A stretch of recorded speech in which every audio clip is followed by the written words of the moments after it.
Lecture du livre de l'Exode. En ces jours-là, sur le Sinaï, Dieu prononça toutes les paroles que voici. Je suis le Seigneur ton Dieu, qui t'ai fait sortir du pays d'Égypte, de la maison d'esclavage.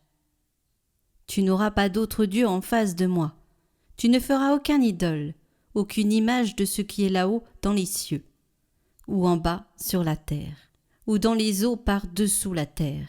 Tu ne te prosterneras pas devant ces dieux pour leur rendre un culte.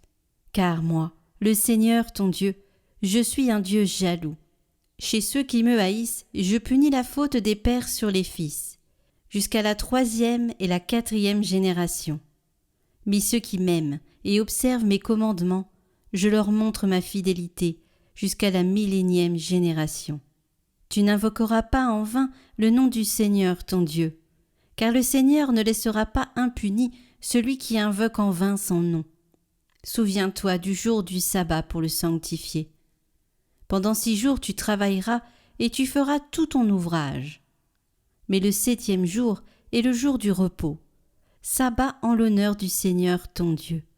Tu ne feras aucun ouvrage, ni toi, ni ton fils, ni ta fille, ni ton serviteur, ni ta servante, ni tes bêtes, ni l'immigré qui est dans ta ville. Car en 6 jours le Seigneur a fait le ciel, la terre, la mer et tout ce qu'ils contiennent. Mais il s'est reposé le 7e jour. C'est pourquoi le Seigneur a béni le jour du sabbat et l'a sanctifié. Honore ton père et ta mère, afin d'avoir longue vie sur la terre que te donne le Seigneur ton Dieu.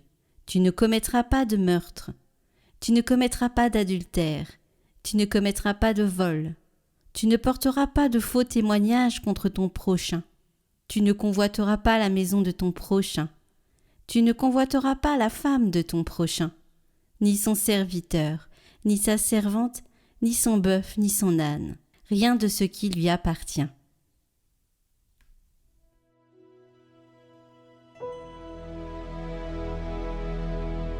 Seigneur, tu as les paroles de la vie éternelle. La loi du Seigneur est parfaite, qui redonne vie.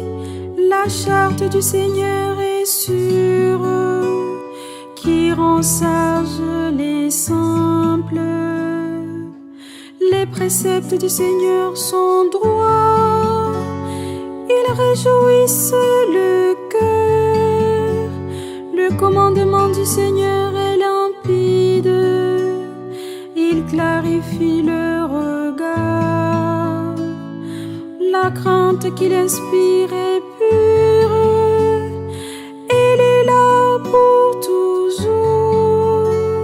Les décisions du Seigneur sont justes et vraiment équitables, plus désirable que l'or, qu'une masse d'or fin, plus savoureuse que le miel qui coule des rayons. Seigneur, tu as les paroles de la vie éternelle.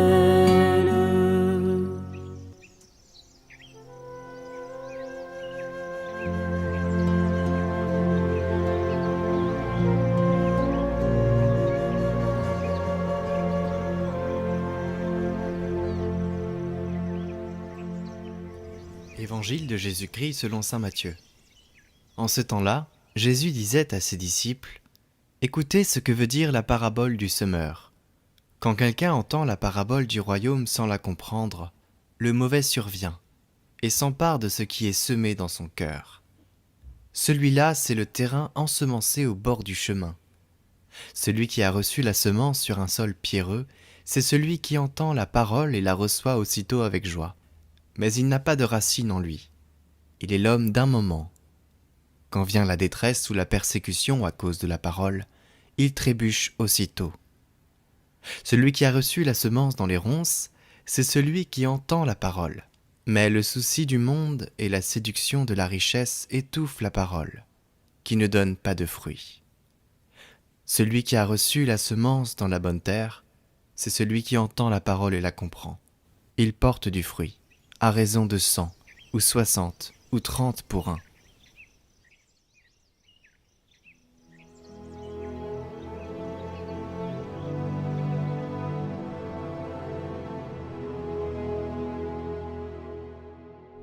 Commentaire de saint Augustin. 100 ou 60 ou 30 pour 1. L'ensemencement était fait par les apôtres et les prophètes, mais c'est le Seigneur lui-même qui sème. C'est le Seigneur lui-même qui était présent en eux, du moment que c'est le Seigneur lui-même qui a moissonné.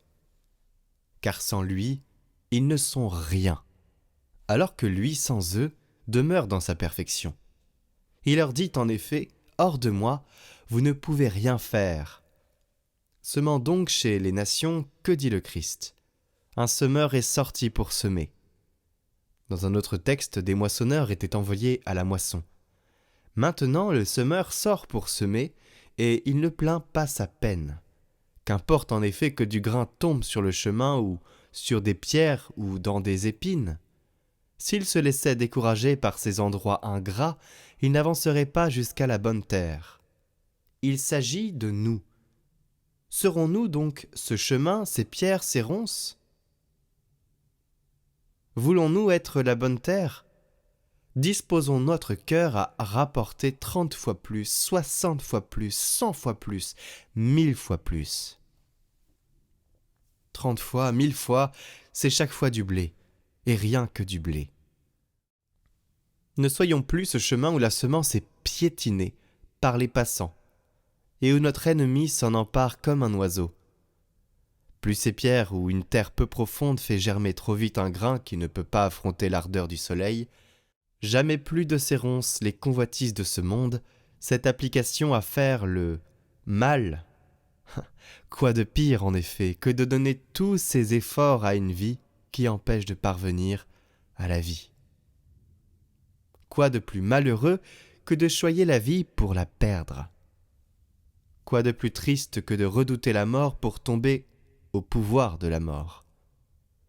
Arrachons donc ces épines, préparons le terrain, recevons la semence, tenons jusqu'à la moisson, aspirons à être reçus dans les greniers.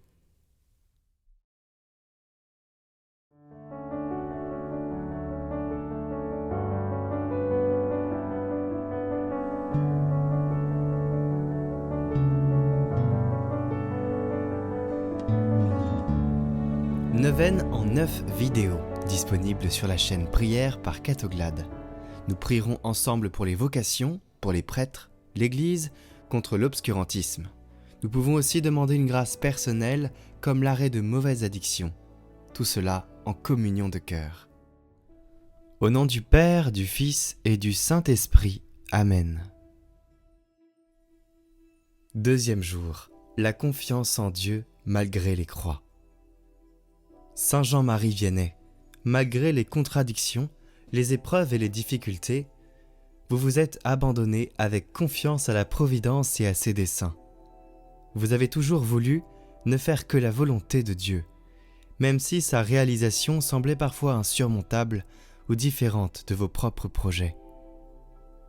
Vous avez été le confident de bien des intentions, des peines ou de prières, et vous les avez remises entre les mains de Dieu ou ses saints.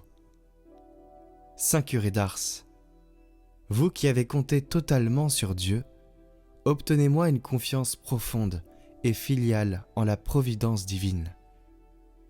Que l'espérance d'être avec Dieu pour l'éternité emplisse mon cœur de courage et de paix. Que la fidélité de Dieu m'invite, comme vous, à m'abandonner toujours plus à sa volonté, malgré mes pauvretés, les épreuves ou les difficultés de toutes sortes. Que l'offrande quotidienne de ce que je suis, de ce que je fais, de mes croix et de mes joies donne un sens à ma vie.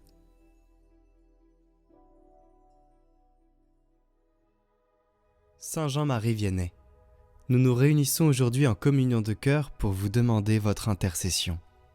Dans ce monde qui se déchristianise et où le péché règne, vous qui aviez le don de voir le cœur des personnes, nous vous demandons d'ouvrir les cœurs des responsables de l'Église pour que leur mission porte du fruit et qu'ils ne se perdent pas, permettant de nouvelles et nombreuses vocations afin de répondre aux besoins évangéliques de la mission dans les pays qui manquent de prêtres et où l'obscurantisme s'appesantit. Nous nous engageons à, pour ceux qui le peuvent, nous rendre à l'adoration dans les jours qui viennent pour déposer cette demande devant la présence réelle. Nous nous engageons aussi à communier à cette intention pour ceux qui le peuvent. Nous vous déposons aussi les demandes de chacun priant cette neuvaine. Intercédez pour chacun de nous.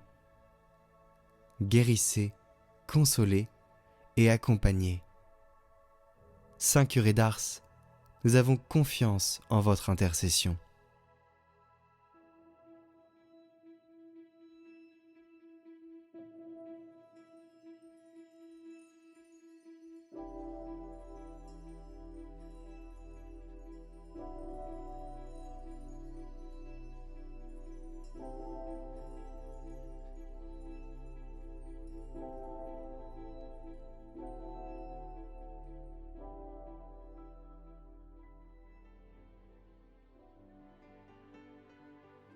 Notre Père qui es aux cieux, que votre nom soit sanctifié, que votre règne vienne, que votre volonté soit faite sur la terre comme au ciel. Donnez-nous aujourd'hui notre pain de ce jour. Pardonnez-nous nos offenses, comme nous pardonnons aussi à ceux qui nous ont offensés. Et ne nous laissez pas entrer en tentation, mais délivrez-nous du mal. Amen. Je vous salue Marie, pleine de grâce. Le Seigneur est avec vous. Vous êtes bénie entre toutes les femmes, et Jésus, le fruit de vos entrailles, est béni. Sainte Marie, Mère de Dieu, priez pour nous, pauvres pécheurs, maintenant et à l'heure de notre mort. Amen. Gloire au Père et au Fils et au Saint-Esprit, comme il était au commencement, maintenant et pour les siècles des siècles. Amen.